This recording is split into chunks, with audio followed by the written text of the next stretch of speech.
Hi everybody. Well, I'm back again, and what we're going to be doing tonight is we're going to be making salmon asparagus foil packets.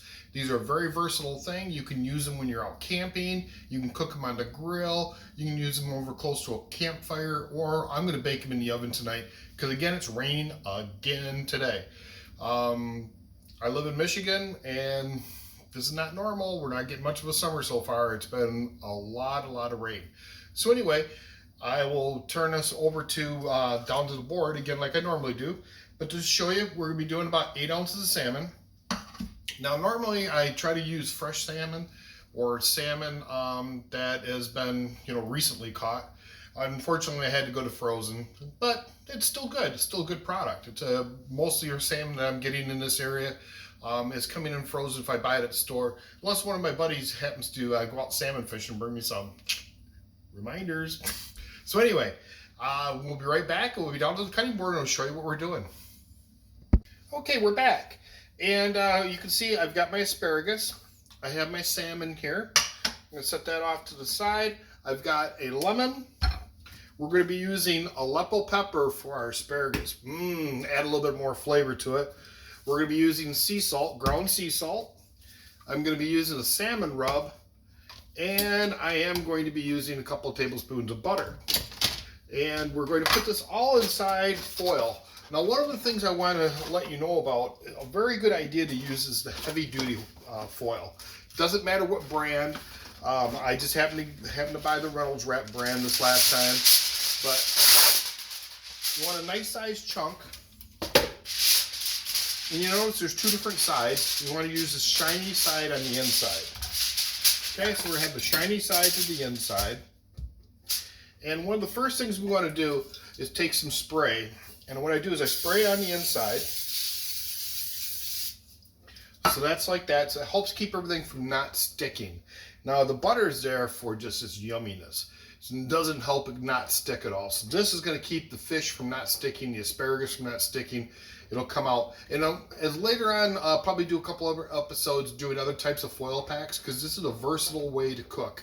You can make a lot of different types of things. And especially if you like to go camping or being outdoors a lot, which during the summertime, I usually am outdoors a great deal of the time. Like I say, it's raining again, so I'm not tonight. So when we come back, what I'm going to be doing is I'm going to set this just off to the side. And the first thing I'm going to do is I'm going to take my asparagus. Now I've already washed this asparagus, and I did that ahead of time. I did not cut it, but I want to say that one of the tricks I do is I'm kind of a OCD, I guess, a little bit, but I like my asparagus spears to all be the same length when I go to eat them. And I always cut them off kind of a little bit on the thicker side. So I take my knife and cut those off and set that off to the side. Now I'll talk about what I do with all the leftover vegetable matter I do. Because what I do is I freeze it. I put it in bags and I freeze it, and I use that for making broths.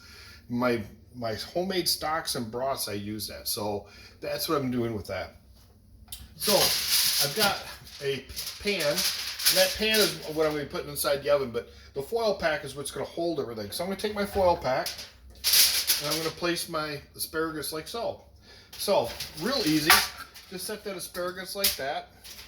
Now I'm going to be opening up my salmon, and when I take these out, I always rinse them off with cold water and then kind of pat them off a little bit and then put them back in.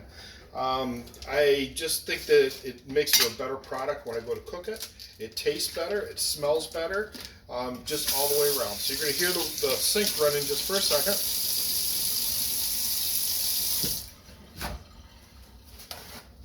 And I just take some paper towel and pat it. Now I like having the skin on. So we always put the skin down when we go to do this. So I'm going to take my next one. And again, same thing. Just take your knife, whoop, nice little slit. Just like that. We'll run our salmon again under the cold water. It's starting to rain pretty good right now. Here, I'll show you. Give you a view so you can see outside. But that's the wind and the rain coming blowing in.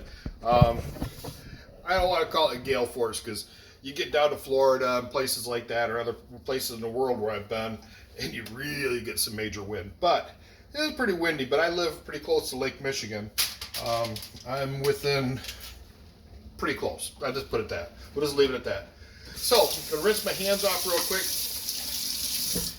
and set the knife off to the side.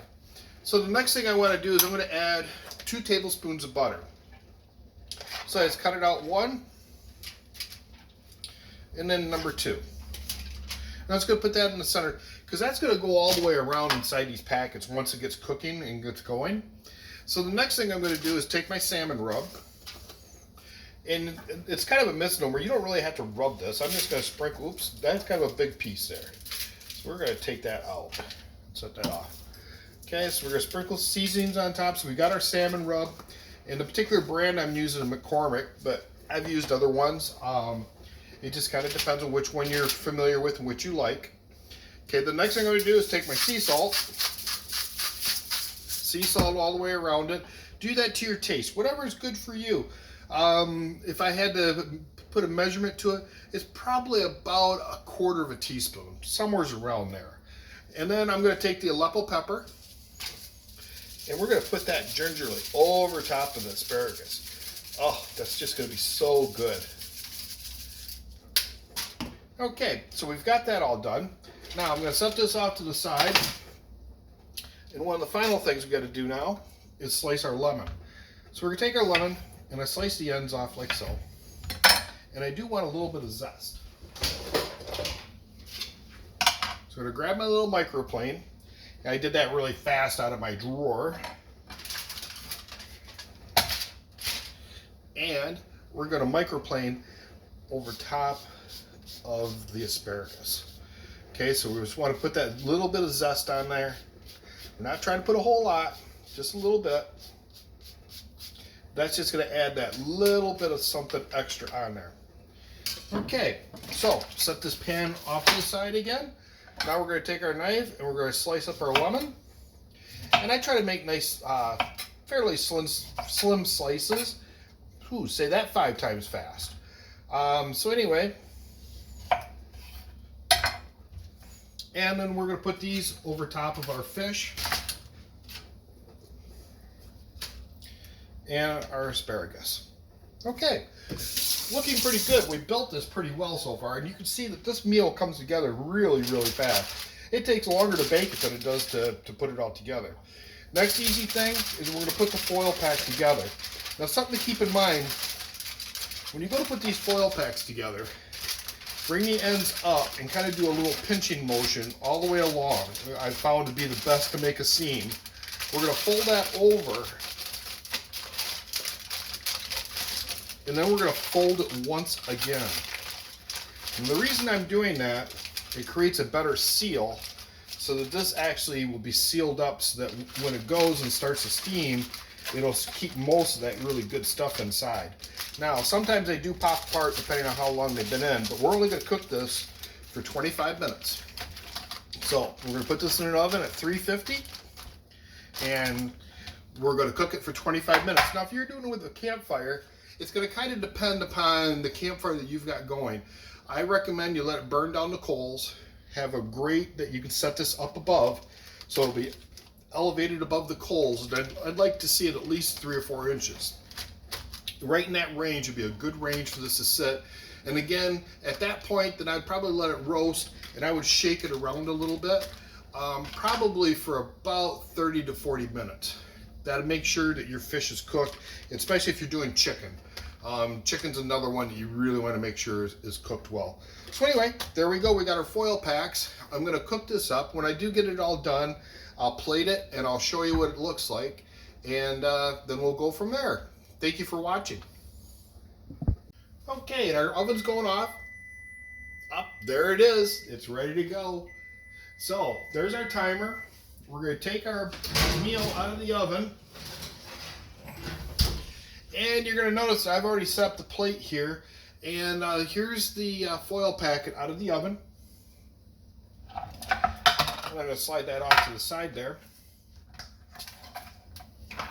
Now, keep in mind that these are going to be a bit warm, but the good thing is it's in tin foil, and tin foil doesn't hold the heat very long. It's a very good conductor of heat, and so it allows it to dissipate readily. So that makes it cool off really quick for us, in other words. So, oh, look at this. Okay. Here, let me lift this up so you can kind of see it a little bit better. Doesn't that look delicious? Okay, so I'm going to plate this, and then I'll take some photos. It'll be at the beginning on my Facebook and Instagram and Tumblr and Twitter. On YouTube, you'll just see the video. So thank you for watching, and enjoy. Bon appetit.